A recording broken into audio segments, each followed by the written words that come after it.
Holding Sefer Mishlei, Perek Chavbet, chapter 22. First pasuk, Nivchar Shem me'osher rav, mikesef u'mizahav chen tov. A name is chosen above great wealth, good favor over silver and gold. That's the translation here. What Shlomo Melech is pointing out over here is that in the last chapter we mentioned that en chochma ve'en tevuna ve'en etzah neged Hashem. No matter how smart you are, no matter how prepared you are, if HaKadosh Baruch Hu's plans are different than our plans, not all the intelligence will help. No matter who's in charge, no matter what advice you have, Hashem's plan is the one that's going to take place. So he said that even though Chokhmah is something very special, and he's been talking about the value of Chokhmah all along, how important it is to be a Chacham, to become knowledgeable, but all the knowledge in the world cannot help if Hashem's plan is different than our plans. Now he says that if Chokhmah cannot help one, if Chokhmah, which is good, cannot help one at all times, the more so money. Money is not as valuable as Chokhmah, and money for sure cannot help one, and does not have the same value when it comes to a good name. You may have heard the other pasuk that is also famous, Tov Shem Mishemen Tov, that a good name, a good reputation is better, is more valuable than a good oil. How long does the oil last? A good name lasts forever. A good name is something that you take with you. But it's more than that. A good name is something that you achieved on your own. Whereas all the money in the world that one may have, it could be just his mazal, through the Yerusha, through an inheritance, or through some other means that he received the money. So here he begins to talk about the value of having a good name. That is something worth pursuing. That is a true accomplishment in one's life. That is worth more than all the silver and gold. Chen Tov, the same idea. Chen Tov is finding favor in people's eyes, people liking you. That is more precious than all the money in the world. Next pasuk, Ashir varash nivgashu oseh chulam Adonai. Also a very famous pasuk. A rich man and a poor man, nivgashu, here he calls it, they are visited upon, but the better translation is that they both meet each other. Oseh chulam Hashem, Hashem makes all of them. Hashem makes the rich, Hashem makes the poor. It is not the individual who made it himself. Whether one is rich or one is poor, it's not his chokhmah or the lack of chokhmah. It's not the college degree or the lack of a college degree. Here he points out clearly, Oseh kulam Hashem, everything is min hashamayim. Even though things are determined by the mazal, just about everything is determined by mazal, but the mazal itself is determined by Hashem. So this is a point that he mentions quite a bit in Kohelet as well. Don't be envious. There's no reason for you to be envious of others who have made it, who are more wealthy than you, who have more. Because first of all, that is from their mazal. It's not a true achievement. And it's not something to look up either, because it's not something that they're going to take with them after Me'aveh Asrim, after 120. Why should you be envious? What would you do with another $1 million? Would you be happier? Not necessarily. But people are jealous because they think that they would be happier, that they would be better off if they had more money, if they had this, if they had that. That's not something to pursue. As he emphasizes many, many times in Kohelet, Hevel abalim akol hevel, everything is a bunch of vanities and nonsense. It doesn't make sense to go after these shtuyot. It doesn't really bring happiness. It doesn't have any true value. It's meaningless. A good name is more precious than anything else. Good kids, a good wife, a good husband. These are things that one can definitely benefit from, and these are things that everybody is in agreement that if one has them, he's truly fortunate. With money, not necessarily. There are a lot of people that have lots of money and they're very depressed, right? They're not doing well health-wise. Their marriage has fallen apart. So what has all that money done for them? So money does not bring happiness. Money is not a true achievement. It's all part of the mazal. So when he says Ashir verash nivgashu oseh chulam Hashem, he's reminding us that first of all, these situations, the financial status of an individual is really min hashamayim, be'ashgacha. HaKadosh Baruch Hu has decided, for whatever reason, who's going to be wealthy and who's going to be poor. That's the simple understanding of this pasuk. The other understanding is Ashir v'Rash nifgashu. A rich man meets up with a poor man. The same rich man sometimes will end up being a poor man himself. In other words, wealth and poverty sometimes meet because all it is a galgal, like they call it here, the wheel of fortune. A wheel of fortune, sometimes we're up there, sometimes we're down. Some people have a more consistent mazal from the day that began to work. They've had a career for 35 years. They're retired. They have a pension. They haven't had many lawsuits. They had a very, very simple lifestyle. Not many ups and downs. Not many tragedies, Baruch Hashem. And no major illnesses until the end of their life. It's a very, some would call it a monotonous type of life. But for some people it's great. That's all they want. Who wants ups and downs? Who wants major issues to deal with? Let's say you have a lawsuit and you win. But you've got, you know what it is to go through court, the aggravations, the lawyers, the chances of losing or winning. You know, so who wants all these issues to deal with in life? So some people have a simple life. Some people have a very, very, in Yiddish we would call it a very lebendige life. You know, a life full of many incidents. Yeah, many incidents that take up your time. You know, that's all mazal. So he says here that sometimes in one's own life you can have the two. You can have the good times, and you have the times that are not so good, not so comfortable. Because Ashir v'Rash nifgashu, they can all meet up in one individual's life, different periods of time. When he did well many years ago, then he had a very hard 10 years. Then he went back. That also happens. Up, down, and then back up. All of that, kulam, all of these, oseh kulam Hashem. Hashem has put this together for whatever reason. It could be not the mazal, it could also be a gezerah, it could be a decree, it could be a kitrug, an accusation. There are many things that happen to people because of their ma'asim, because of their deeds. It's not the mazal that was written in stone the moment he was born. You know, Am Yisrael is me'al mazal. We can change our mazal for the better too, but it could be for the worse. If a person was blessed and he doesn't deserve it anymore, Hashem says, you know what, maybe I should take it away and give it to someone who does deserve it. So all of this, Oseh Kulam Hashem, we must remember, and this is the proper hashgacha, that everything is min hashamayim. Very important point, because we forget that. We really think that our own efforts will bring wealth. If we don't work hard enough, we won't make it. We have to work 14 hours a day. No, you don't have to. You have to be normal. You don't compromise your family, your Torah learning, because you think you're going to make more money. And for sure don't compromise the Shabbat, because you're for sure not going to make it. You're just going to have it the worse, because there's no blessing with that which is made on Shabbat. So with having the proper hashkafa, Oseh Kulam Hashem, everything is Hashamayim, it is easier to look at, situations and understand that there's a cheshbon, why this person has so much, why that person has so much, and therefore once we understand that, there's no room for jealousy. A person who's jealous is because he feels he's entitled to something. He feels that other person should not have what he has. He feels that there's something unfair happening. There's no such a thing as unfairness. Obviously, people can act unfairly. Human beings can act unfairly. That, yes. But in the end, whatever is meant to be is going to happen anyway. If somebody took away somebody else's money, okay? Let's say you have a shop on Beverly Boulevard, and you've been running this shop for 20 years. Comes along somebody, another Jew, and opens up the same kind of business across the street. Now there are halachot in Shulchan Aruch whether you can do that or not, depending on if the neighbor can accommodate too. But initially, one of them may say, "Hey, he's taking away my parnasah." No, so who said so? Where's your bitachon b'Kadosh Baruch Hu that parnasah is written not only from your mazal, but every Rosh Hashanah it's reviewed. The Kadosh Baruch Hu decides how much parnasah. And you know what? If he's going to take it from you, let's say he takes. Let's say he does take. You'll make it up some other way. There's a rich uncle who was thinking for a long time to give the money away to his niece, and now he changed his mind. He wants to give it to you.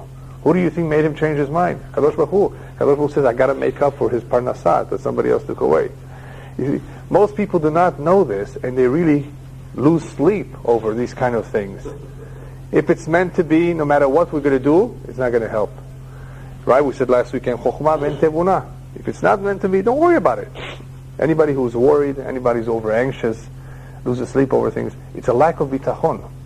It's a true lack of bitachon. If something is under your control, then of course you should worry about it because you're in charge of it.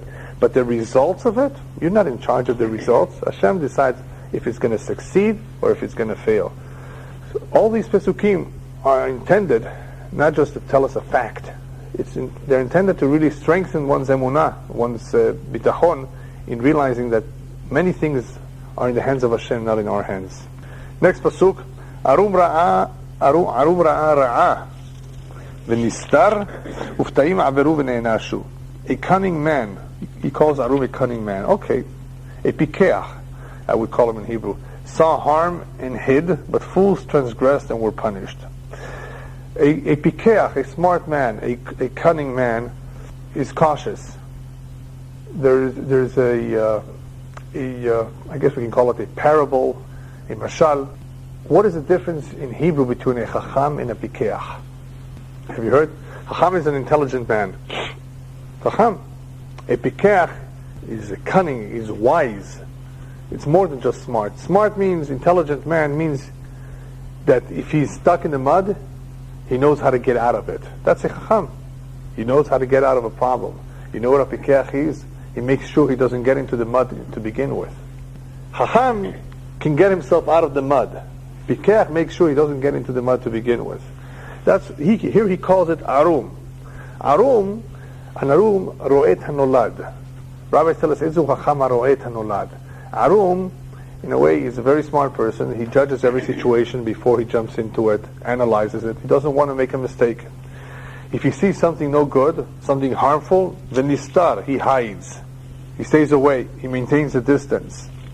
But fools, the petty or the kesil, avru v'ne'enashu, they transgress, they make the mistakes, and they get themselves into trouble. They are punished. The commentaries explain that we're talking about an example here, which I mentioned in the past, of something called doheket hasha'ah. Doheket hasha'ah means you see you're losing money, then why push it harder? It's like the example I gave you with Vegas. Guy goes to bet in the casino to play some game, and he loses his first $100 and says, you know what, I'm going to put some more money. When is he going to stop? You see you don't have mazal. So stop right away. One can say, more or less, if he has mazal or not. Stop! No, he continues. He pushes the hour. Don't push yourself too hard if you see that the trend right now is that you're losing. That every interview is not going through. Everything. Don't push yourself too hard, because it could be that this is not meant for you to be. This is not meant. Maybe this job is not for you. Why get upset over it? Don't push too hard. Arum ra'a ra'a v'nistar. The cunning man sees that which is no good for him, and he stays away. He doesn't try to push it. Don't you get the hint they say in English? Don't they get the hint they don't want you? It's not for you. Right? But a kesil or a petty, the fools, avru v'ne'enashu, they just go ahead and push their luck harder, and therefore they get themselves into trouble. Pasuk Daled. Ekev anava yirat Adonai osher v'chavod v'chaim. Very important pasuk. Humility or humbleness is a midah that is very much extolled, very much praised in all the sefarim, the Sifrei Musar. Anava is something that one should pursue. Moshe Rabbeinu is known as Anav Mikol Adam. He was the most humblest man. Many great tzaddikim were especially known not necessarily for their chokhmah, for the books they wrote, but for their midot tovot, and especially the anava, which is not an easy midah to acquire. You're not born with it. Some people are of course, don't think highly of themselves, but anava is more than that. Anava, a person cannot think highly of himself, but neither does he think highly of the next guy. You know, that's no good. Anava is when a person doesn't think too much of himself, but he does admire others, he does look up to others. It's not an easy midah. It's a midah that requires a lot of work, and a lot of other midot, characteristics, need to be controlled or need to be conquered in order to achieve something called anava. So he says over here, you know what will happen as a result of anava? If you've acquired anava, ekev anava, yirat Hashem, as a result of, or in the wake, as he says, of humility comes fear of Hashem. That is what leads. Yireh Hashem is a very, very powerful title to give somebody. To point to someone and say he's Yirei Elokim. There are various levels when it comes to fear of Hashem. There's something called Yirei Het. A person is afraid of sinning. Why is he afraid of sinning? He doesn't want to go to Gehenom. That's it. I like to give the example of somebody not speeding on the freeway.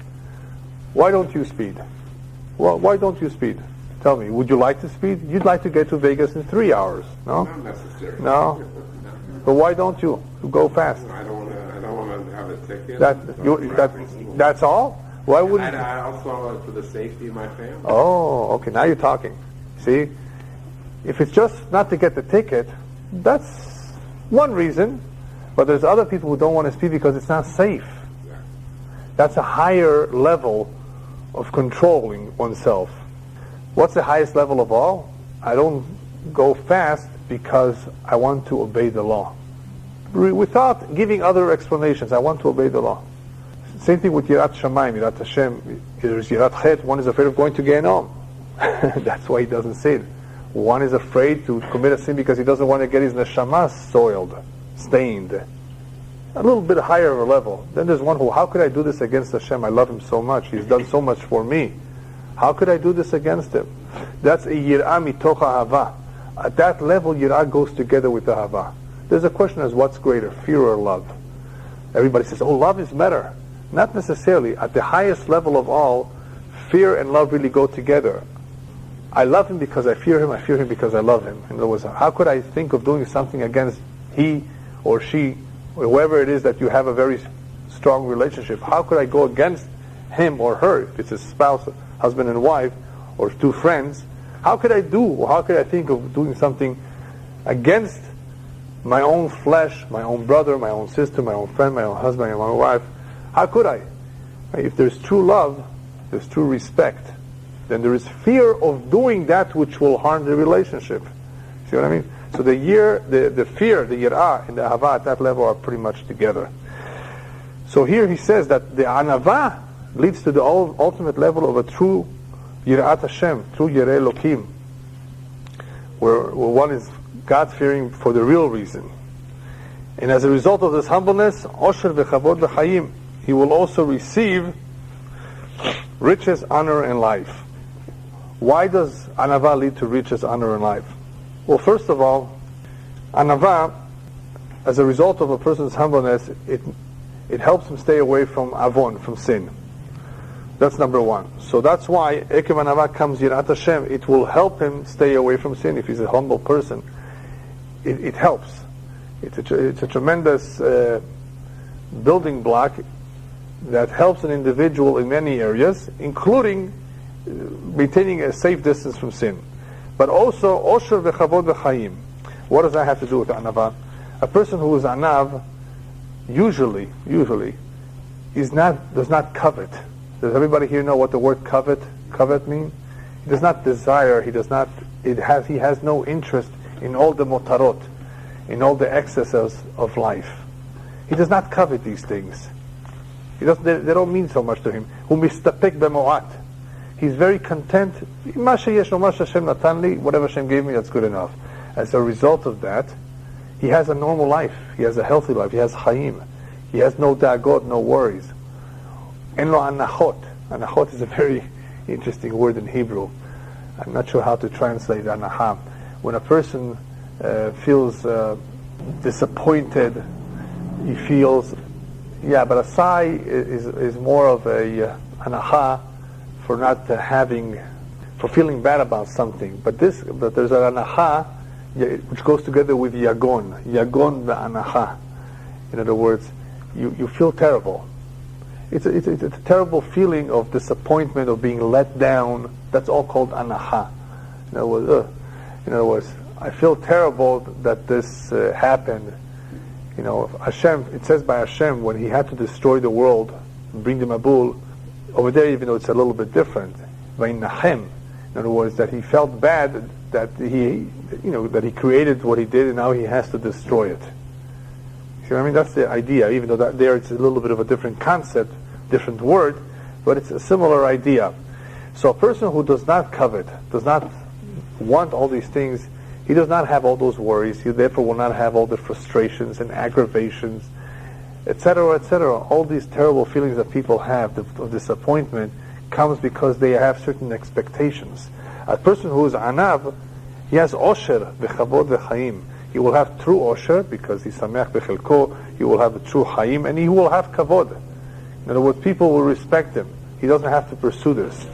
That's one of the benefits of anava. Anava, therefore, leads to a better life, to more contentment.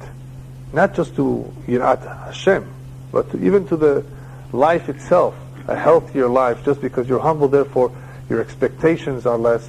It doesn't mean you shouldn't have any expectations.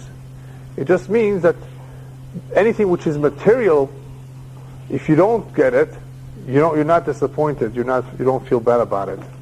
Next pasuk, Tzinim pachim b'derech ikesh omer nafsho yirhak mehem. Here he translates it as troops and snares. What tzinim pachim literally mean are obstacles in the way. There could be obstacles b'derech ikesh, in the way of the perverse, and he who preserves his soul will distance himself from them. Shomer nafsho yirhak mehem. A lot of people want to take shortcuts. You know how you get into on the freeway and you see there's a lot of traffic. So you think you're going to beat the traffic, you're going to take a shortcut. You never take the side streets. And it ends up you didn't save any time by doing that, or worse. You came to a dead end and you have to go back in circles until you... We sometimes think that we can take the shortcut to get to what we want to. If you want to get safely to your destination, take the route or route. Which one is it? Either way, okay. Route or route. Take the one that you are most comfortable with and you're most familiar with, and don't try to take shortcuts. Here he's not talking about freeways and routes, so he's talking about a derech ikesh. There are perverse ways. People want to make money fast. The crooked way. The derech ikesh. There are sinim pachim. There are many obstacles in that way, many things that will go wrong.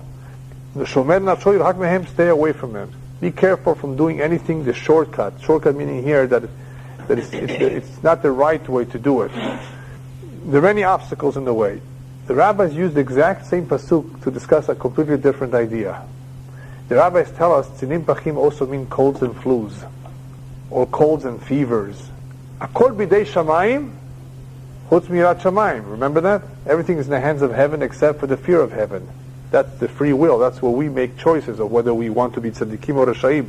But there is an additional Gemara that says the same thing. Akol bidei shamayim, chutz mitzinim pachim, except for catching a cold. It's your fault if you go outside and catch a cold. You know why? Because you weren't wearing a sweater. You weren't taking care of yourself. In other words, if you are negligent in how you dress or in what you eat, guess what? It's your fault. Don't say mina shamayim. Hashem gave me a flu. No, you gave yourself a flu. It's not bidei shamayim. See what I mean? So the rabbis use the same pasuk of tzinim pachim to describe another area in life which we are responsible for, not Hashem, and that is the area of colds and flus. Yes. So then is that what they mean? That's not a part of cleansing? If you get a cold. No, it's one's negligence. 99% of the time. So the rabbis use fast and like cut themselves, I don't know, roll in the snow. No, that's something else. That's already intentional tikkun. That's something else. That's a whole different idea. We're talking about somebody catching a cold. It could have just been his fault. He didn't dress well, right? He has temperature right now. You have to watch yourself because of the elements. That's all it is. So the rabbis tell us, be careful. That's up to you, whether you catch a cold or not. Next pasuk, we've come to a very important pasuk. I'd rather not say one of the most important pasukim in Mishlei because they're all important. But this is a very famous pasuk, and it's a very important pasuk because it's very relevant, and it's something that we have to understand very well. It's important as parents to have a clear understanding of what Shlomo Melech is about to tell us. Chanoch l'na'ar al pi darko, gam ki yaskin lo yasur mimena. Train a child according to his way. Even when he grows old, he will not turn away from it. That's a pretty good translation. The words are simple here, but there's a lot of meaning, a lot of depth to what he just says over here. Train a child according to his way. Even when he grows old, he will not turn away from it. What he's trying to say, the simple peshat, as the Rashi brings down here, whatever you give a child, good or bad, during the younger years, you should know something. Whatever he's going to get from you, good or bad, is going to stay with him for almost his entire life. The youth, the early years, are very impressionable. And whatever you give him, good or bad, is going to stay with him. So the first pirush, the first veshat here in this pasuk is, he's not telling us good or bad. It's either one. Chanoch lanar al pi darko, whatever you're going to give him, is going to stay with him. That's number one. The second way of understanding this pasuk is the more acceptable one. It's not talking about bad or good. It's talking about his chokhmah. Every child is different. Some mature earlier, some mature later, some are more gifted. Chanoch lanar lefi chokhmato. You should guide the child according to how much he can handle. Every child can handle different amounts. You can't expect the same from one child as you can expect from the other. They both may have the same parents, but each one is a different world. In nature, in capabilities, and interests. So according to his chokhmah, that is how you should guide him in perfecting himself, in doing the mitzvot. Another point that is very clear over here is that when we do train, we want to get a head start, an early start. The younger you start to train a child with whatever it is that you're training, the better it is for the child. The chances are better that it will remain, it will stick to him, because it was early on impressed on him. So the earlier on you start, the better it is, whether it's midot or whether it's chokhmah. And that is why, of course, in Judaism, there is an important emphasis on teaching Torah as early as is possible, as soon as the child can speak. Torah tzivanu Moshe Morasha Kilat Yaakov. We teach him the Shema Yisrael. We imbue him with emunah. The sooner the better. Later on, shasechel mitbashel, as we say, when the mind becomes more mature, it is much more difficult to teach him. It's much more difficult to impress upon him, and it's for sure more difficult the older a person gets to change his mind. And the same is true with languages. Learning languages can be a lot of fun. And linguists say that all children up to the age of 10 learn very quickly, and all languages are alike. Chinese is the same as Spanish. Even though Spanish you might claim today is easier, for you it's easier today than Chinese. But up to the age of 10, a child absorbs easily. He hears, he mimics, he repeats, and to him it makes no difference, almost any language. As long as, of course, you don't teach him how to read and write Chinese, that's a whole different story. That even adult Chinese don't all know all the characters, all the pictograms. There's thousands of them. But up to the age of 10, the child is impressionable, he picks up very quickly, and that's the time to give him as much as you can. Another point that belongs in this pasuk is what we say in Pirkei Avot. In Pirkei Avot we see that every age is different. You learn Chumash at one age, you learn Mishnah at a different age, you learn Gemara at a different age, you get married at a later age. Don't jump to Kabbalah before you go to Chumash, before you go to Halacha. Everything has its time.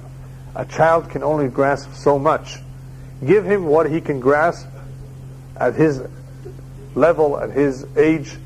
Don't give him the earlier, later. Give him everything at the right time. Another idea in this pasuk, Chanoch lanar al pi darko. Darko, what is his way? His way is his talents. According to his talents, what does that mean? You may have a very strong child. You may have a very weak child. You cannot force the weak child in the same way that you're pushing the stronger child. So here he's telling us, al pi darko, you have to be very careful, to be soft, to be gentle, to go along with the child according to his true abilities. Not necessarily, because what did we just say before? We just said right now, give the child according to his age. Well, what about if he's not ready? And even though he's 10 years old, so what? He's not capable. Don't force it just because he's 10 years old. He should know this and this, because the rest of the class knows. No? A lot of teachers like to write on their report card, not conforming or not to grade. What is that? No. Not to grade level or something like that. Below grade level or below, the expectations that they have from him at this age. But maybe that's all he can. If you know for sure he can do more, you can write that. But not necessarily can every child do what all the other classmates are doing. So the commentators, one is a teacher or a parent, do not insist, do not demand that all children be the same, that all be the same achievers. Because even though he's holding it at a certain age, it's really according to his abilities that he should perform, much more than according to the age. And therefore, if one has two kinds of kids, and one is more of a learner, then encourage him to the way of Torah. Definitely don't discourage a child who's very strong in Torah. You got to become a doctor. No. If you see a child is very strong in Torah, he can be one of the greatest rabbis in the Jewish nation. Why discourage him? If that's his forte. If you see another child who's more geared to working, he wants to work, he wants to be an architect, he wants to be an engineer, he wants to be a lawyer, and he's good at that, and that's what is pulling him, then of course you can guide him to that. You can't expect all the children to be the same, and you definitely should not force a child to do something that is really against his nature. Some commentaries put a negative twist to this pasuk. What's the negative twist? Chanoch lanar al pi darko. If you give the child whatever he wants, gam ki yaskin lo yasur mimenu. Then even when he becomes old, the fact that you gave him what he wants, it will stay with him. In other words, don't do that. Don't do it al pi darko according to what the child wants. That's very dangerous. The Gaon of Vilna says something very special, something very interesting. Most commentaries don't talk about it, but because the ideas are similar, but he sheds a little bit more light on astrology. In this pasuk over here, this particular pasuk, he says here we're talking about the mazalot, al pi darko, according to the mazal of the child. You can have a child, as the Gemara says, who was born with a lot of Martian influence. You probably never heard of that term, unless you studied astrologer. A lot of Mars. You know what Mars does to a person? Ma'adim. If somebody has a lot of Mars, he has a tendency to get very angry. He can easily kill. And the rabbis tell us, what should you do with a child who has a lot of emphasis on Ma'adim? Teach him to become a shochet. Let him slaughter animals and not human beings. Or let him become a mohel. Brit Milah, so you can see the blood there. Yeah. Channel that energy to something good. Yeah. Everybody has a different kind of mazal, and when people have an emphasis on one thing, they are pretty much attracted to do something, like that. Some people are extremely compassionate. They devote their lives, like Mother Teresa, right? To the poor people. That kind of a nature. And there's other people who, of course, want to do other things, that have nothing to do with helping people, but helping themselves. Yeah, they're very selfish, because there's an emphasis on the ego, on being self-centered, on accomplishments, on reaching the top. Very ambitious people, and sometimes people, because they're so ambitious, they trample on others. They don't care. They have to get to the top. They step on people on the way to the top. Different kinds of people. So the Gaon of Vilna says like this: Chanoch lanar al pi darko. Channel the energy of your child according to his mazal, according to his temperament, according to what you see him fit. Not everybody's an expert in this, so it's hard to know what every child is good for. And what the commentaries tell us is that therefore you have to tune in a little bit and be a little bit more sensitive in trying to see what is really best for your child. In other words, even though we may not know exactly, but we should tune in. This pasuk is telling us tune in a little bit more and be more sensitive. Don't force a child against his nature. Try to study him, see what he's really good for, and that's the way you should guide him, based on his darko, based on his level of comprehension, based on his level of maturity, based on his interest, on his talent, and on his capabilities. That's what darko really means. And if you do so properly at the right time, early on, then it will stay with him. All that you have invested, all that you have given him, will be there with him later on. And this is a point that we said before. The reason why Shlomo Melech says Gam ki yaskin lo yasur is because we may be disappointed. At some time a child may go like this. He may turn away, and you say to yourself, wait a minute, I worked so hard. Don't worry about it. If you gave him a lot in his early years, he will make a U-turn at some point. He still has it in his bank account. He still has it in memory. All that he has learned in his childhood, years. So gam ki yaskin, lo yasu mimeno, when he turns older, it will still be there with him. Therefore, it's never a good idea to give up on anybody. Whatever you give him is going to remain with him. He may not use it now, but it's in the memory bank. It may come back later. It will stay with him forever. Next pasuk. Ashir berashim yimshol ve'eved loveh leish malveh. A rich man will rule over the poor, and the borrower is a slave to a lender. If you borrow money, guess what? You're a slave. You're a slave to the lender. You have to make payments every month. You're like a slave. Why is he telling us this? Just like Ashir berashim yimshol, just like a rich man rules over the poor. He gives the money, he doesn't give the money, he's more in control than they are. In the same way, a malveh rules over the loveh, a lender rules over the borrower. A borrower is like a slave to the lender. Because of this, don't borrow if you can help it. Don't borrow money. Tistapek b'muat, be happy with what you have. And if you can avoid borrowing or asking favors from people, you're better off. Otherwise, you're like a slave. You owe him something because he gave you something.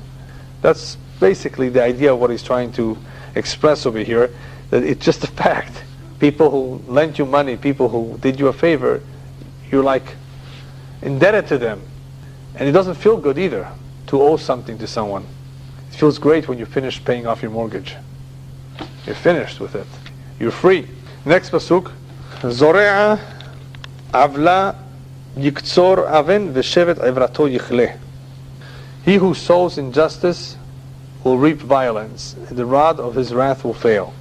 In simpler English, Zore'a avla yiktzor aven. Whatever you sow, that is what you reap. In other words, whatever you invest, that's what you will get in return. And whoever is Zore'a avla, whoever sows injustice, he treats people not nicely, he cheats people, he does terrible things to people. He's Zore'a, he has sowed discontent, basically. Yiktzor aven. Or as the other saying goes in English, you get what basically what you invested. In other words, whatever you invested, whatever you've done to others, that's what you will get in return. That is the meaning of Zore'a avla, yiktzor aven. And if a person invests or sows, plants injustice, the way he deals with other people, that's what he's going to get in return. That's how people will mistreat him. V'shevet evrato yichle. That's very interesting. The second term in the pasuk is that the shevet, the rod of his wrath will fail. The rod of his wrath. In other words, he's been mistreating people, he's been abusing people. At some point, that koach, that force that he had, that position, will fail. Rabbis tell us that what are we talking about over here? We're talking about hamalvim beribit, nichsehem itmotetim. Those who lend money with charging interest to other Jews, in the end, they will lose their property. They will lose their money.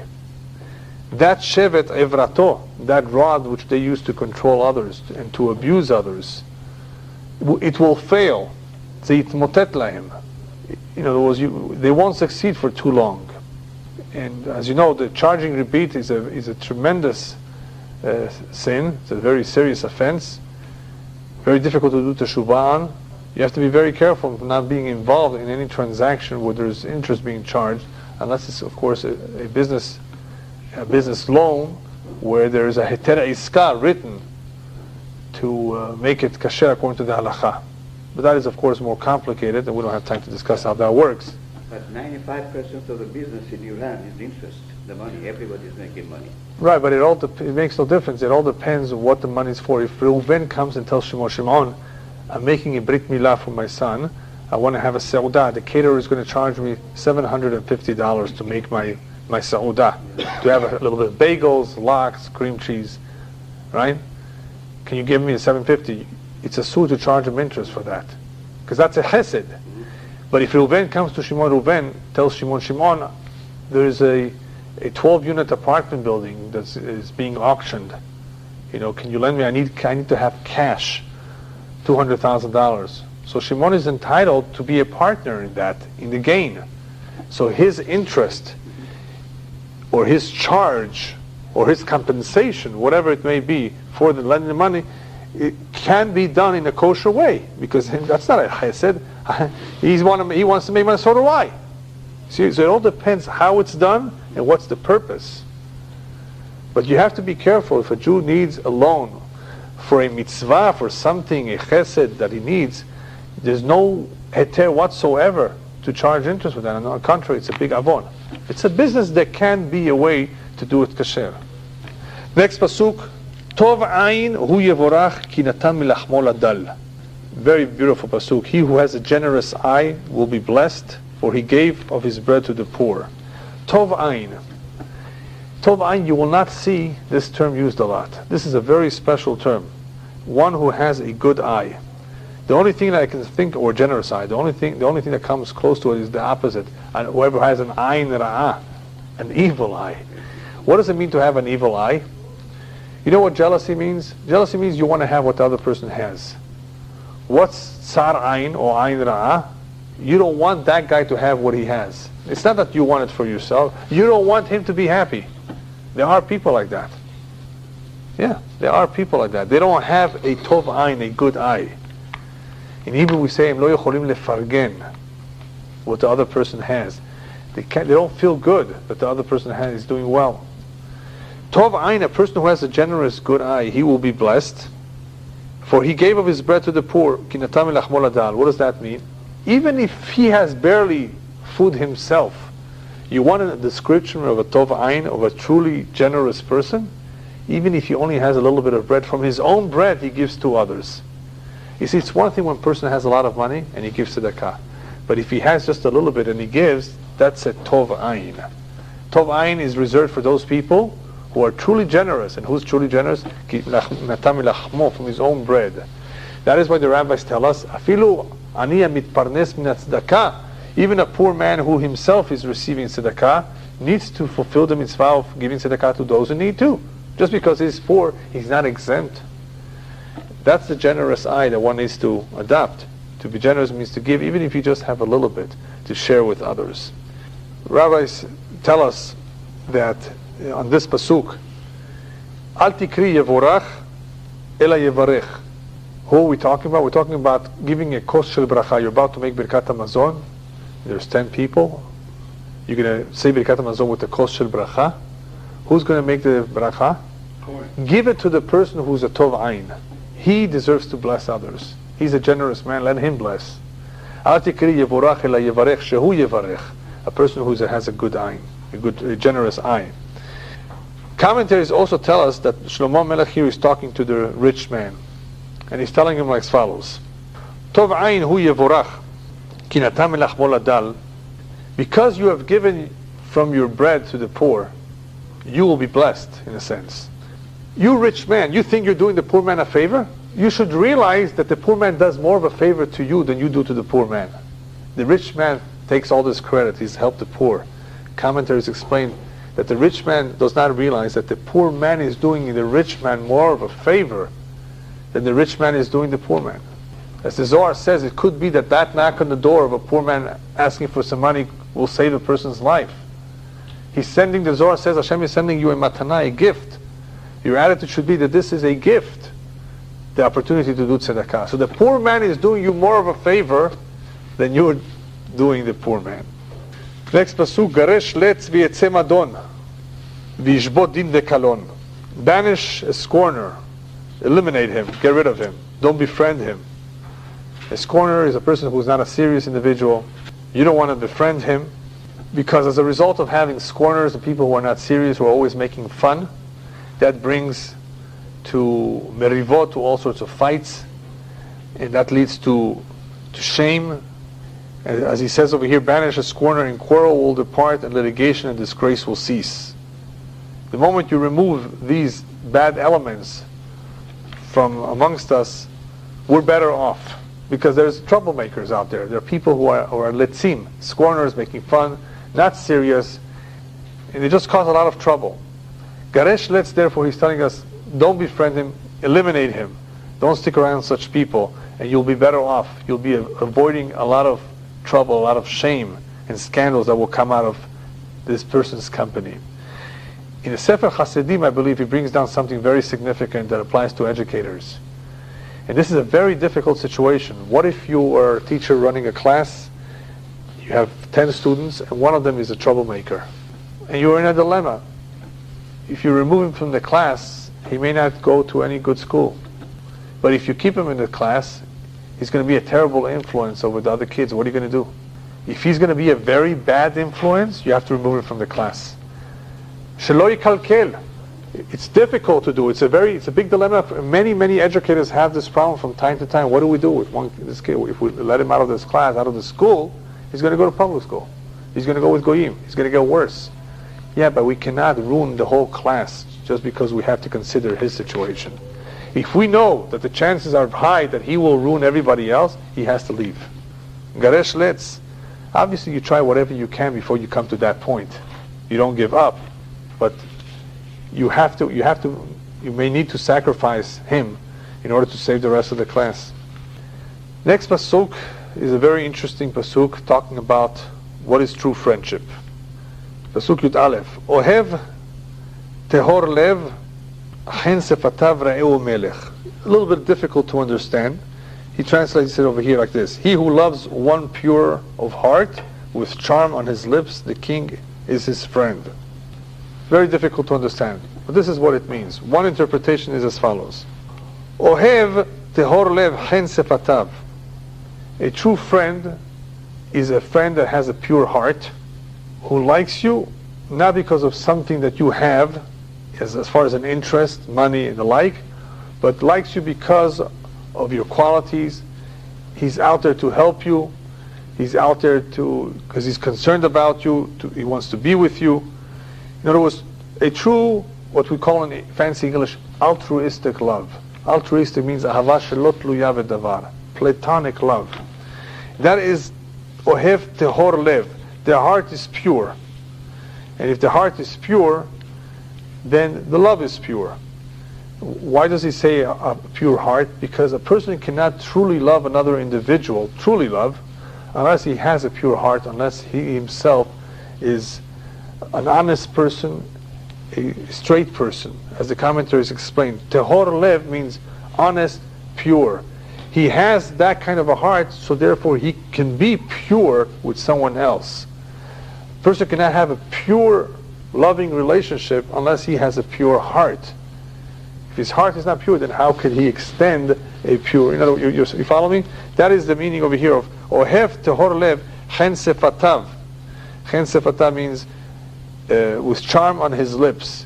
In other words, people will like him. He will have charm because they will be able to see that he's for real, that he means well, that he's a true friend.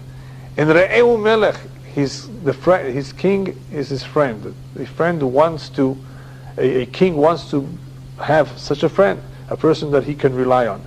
Commentators tell us Re'eu means also Kadosh Baruch Hu, that Kadosh Baruch Hu loves these people who are pure at heart. That is the other idea here, that Hashem likes those who are pure at heart. The other commentaries tell us that he's talking about Ohev tehor lev. These are the individuals that we should like. We should not like the letzim. We should like those who have a pure heart. That's another interpretation. It's a very interesting point that in order to be able to truly be friends with someone else, one has to have a pure heart. If one does not have a pure heart, it's not possible for him to fully give of himself to another individual. Next pasuk. The eyes of Hashem preserve knowledge, and he will frustrate the words of a treacherous man. Simple interpretation over here means that Hashem protects all those who are chachamim, who are knowledgeable, that they shouldn't come to any mistakes, because there are always people out there who try to frustrate others' plans, who try to put an obstacle in the way. So Inei Hashem natzeru dat. Hashem protects all those who have the dat. V'salev divrei boged, and he will frustrate the words of a treacherous man. In other words, we have to have bitachon in HaKadosh Baruch Hu, not to be afraid, and do the right thing, because Hashem will protect those who have dat. The Chovat HaLevavot, based on something the Chovat HaLevavot says, there's a very interesting explanation to this pasuk. The Chovat HaLevavot says that whoever Hashem blessed that which he has written or spoken should be publicized all over the world, it is a matana from Hashem. It's a zechut, a merit from Hashem. Not everybody has the zechut that his words, written or spoken, should be publicized all over the world. The Chobat HaLevavot says whoever's words were publicized in the form of a book and became known to people, that is a zechut, sheheniklo Hashem, something that Kadosh Baruch Hu granted him. And that is a meaning perhaps in this pasuk too. Einei Hashem natzeru dat, it is a Kadosh Baruch Hu preserves that wisdom, that publicizes it, that makes it known to people. That is a tremendous zechut. Not everybody has it. People have spent many years composing a sefer, writing something, and their thoughts and that which was written was lost, burnt, never made it to the printing press. And some have had more of a zechut to have their words written and publicized. It's a zechut from Hashem if the words get out and are made public. Last pasuk is also a very important pasuk, extremely important pasuk, talking about a lazy man again. Amar atzel ari b'chutz b'toch rechovot eratzeach.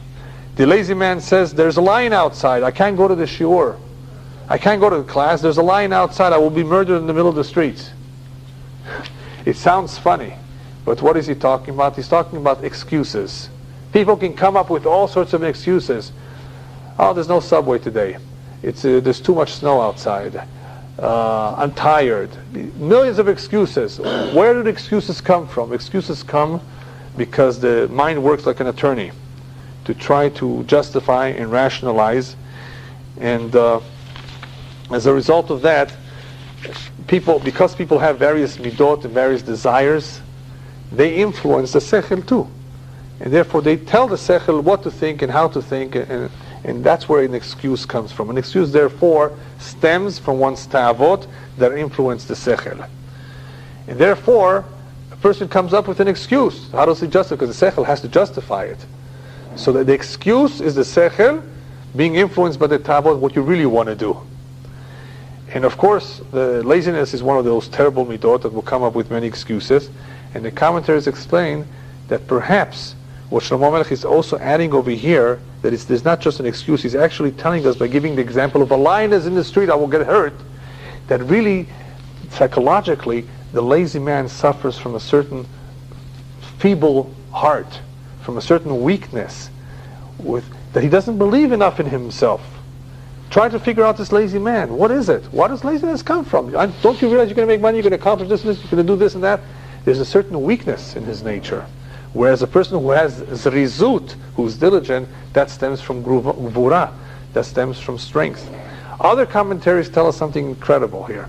They tell us that you want to know about the atzel? You want to know about this lazy man who's telling you that there's a lion outside? He's not saying a lie. Otherwise he'd be called a liar. Shlomo Melech doesn't call him a shakran. What is he trying to teach us? He's trying to teach us that an atzel, an individual who's lazy, simply is an individual shelo rotze להתגבר על מכשולים. He does not want to overpower obstacles. There's something just a little bit too difficult, he doesn't want to fight. He's not a fighter. And in order to survive as a Jew, in order to do well in life, you have to fight. You have to fight as long as you fight correctly, obviously according to the Torah, with the right midot. But you can't just sit back and do anything. You have to fight. A person who doesn't fight becomes lazy. A person who becomes lazy doesn't accomplish anything. So here that Atzel is saying the truth. But it's sad. What he's really revealing to us is that he doesn't want to fight.